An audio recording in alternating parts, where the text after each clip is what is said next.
Now, the government's squeeze on pensioners shows no sign of abating after it emerged that the Chancellor is considering a cut to the tax-free lump sum savers can withdraw from their pensions. Yes, the Chancellor is reportedly considering such a move following recommendations by two major think tanks that hope it could raise around £2 billion for the Treasury.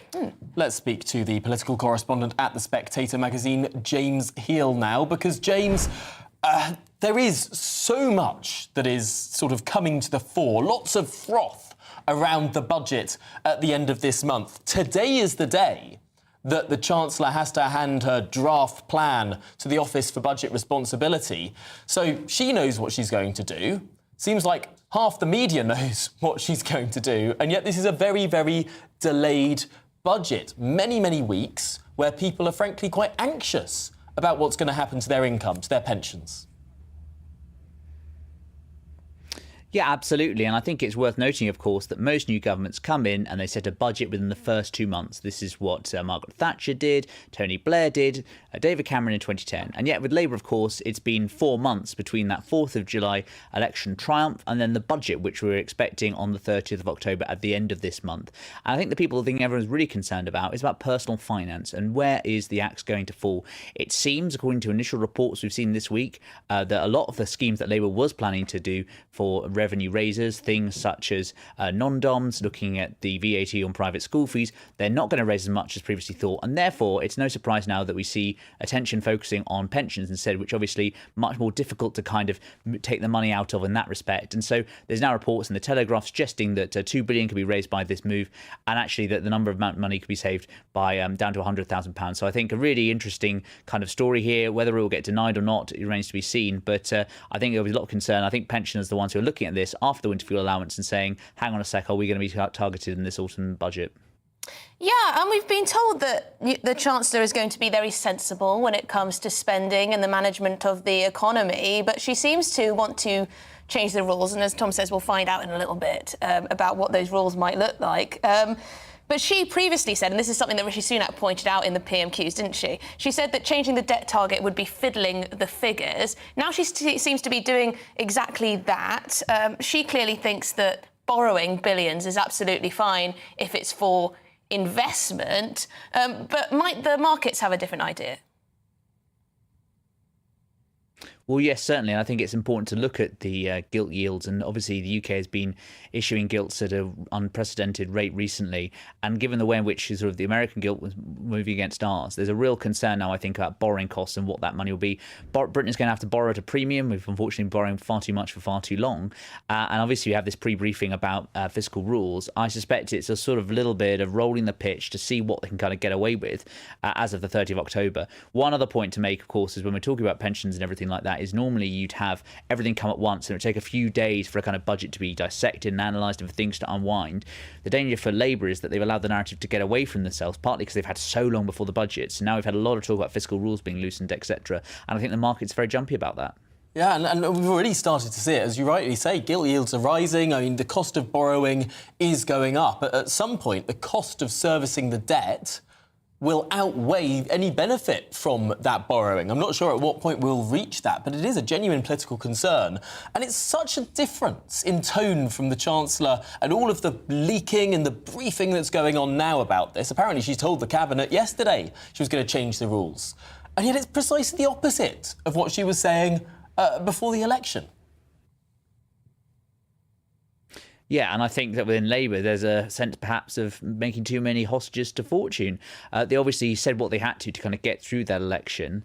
One wonders perhaps maybe if their position would be a little bit different had they sort of done a nudge and a wink and said, well, we might consider these rules. They were always very restricted. The other thing, of course, to note, Tom, is going along with that national insurance cut previously with Jeremy Hunt and Rishi Sunak. I think that really kind of boxed in Labour. If they'd kind of come in and reversed that, that might have given them a bit more money to spend, free up some of those finances. As it is, they're in a very difficult fiscal position. I think that most people would accept perhaps some of the inheritance is a genuine issue. But that being said, Labour has been really boxed itself in by being so tight on those rules. And of course, it's one of the papers, for instance, reporting this, the Financial Times. I mean, it was the very Financial Times to which Reeves told in June that she wouldn't actually be changing these rules. So I think that it remains to be seen, perhaps, whether the political, penalty for that is something that will be matched in market reality as well. Now, James, as a political journalist, you were at PMQs in the room. It's always a little bit different when you're actually there to see everyone's reactions and how things are going down. How was Keir Starmer? I mean, he's had a lot of negative headlines in the past few weeks.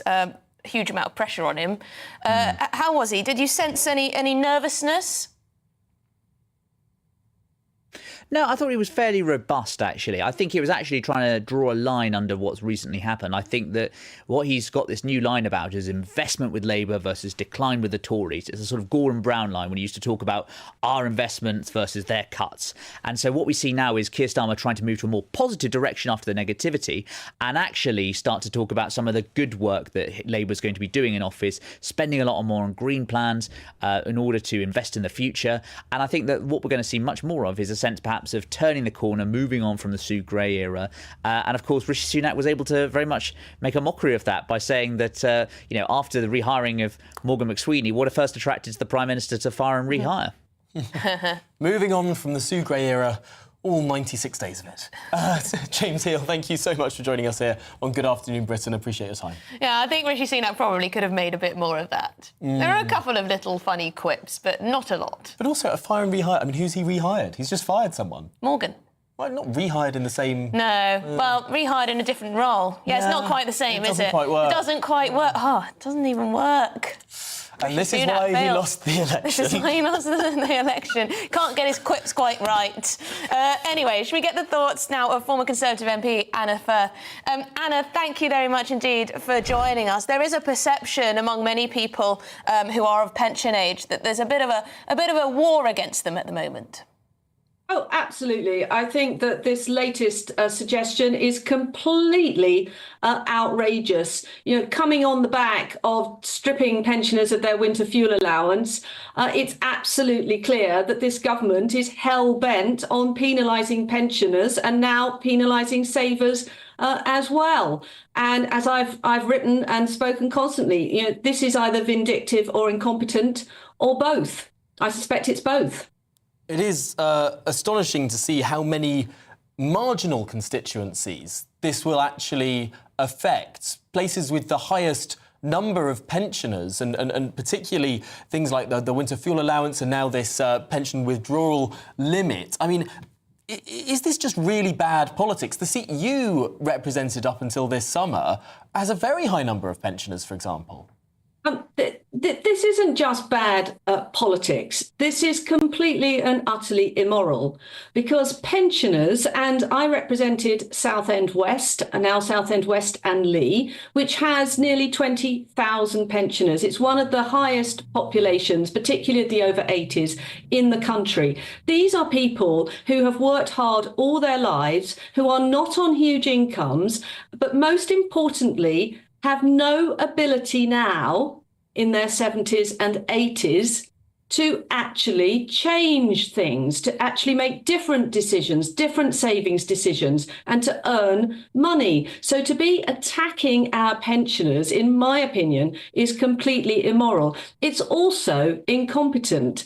Because just take the winter fuel allowance, we know that if all the pensioners who are actually entitled to that went through the bureaucratic nightmare of claiming their pension credit, this government would not only save no money, it would actually cost it money, the same amount again, just to pay people the pension credit that they're actually due, but which they don't claim because they can make amends by getting their winter fuel allowance. But this additional potential attack on people's pensions is completely outrageous. This is effectively the government changing the goalposts long after the game has been played and thinking that it can just reach its greedy fingers into people's pension pots.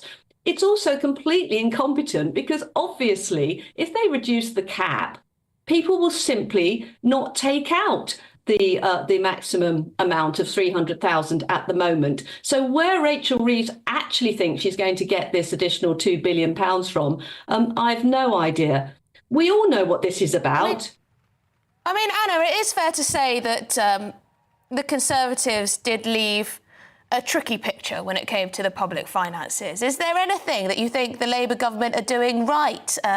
Is there anything that you do support when it comes to their policy agenda? They would point to things like GB Energy, they'd point to workers' rights that they're going to improve, they'd point to investment in various things and the need to invest in public services that have been struggling under the Conservatives.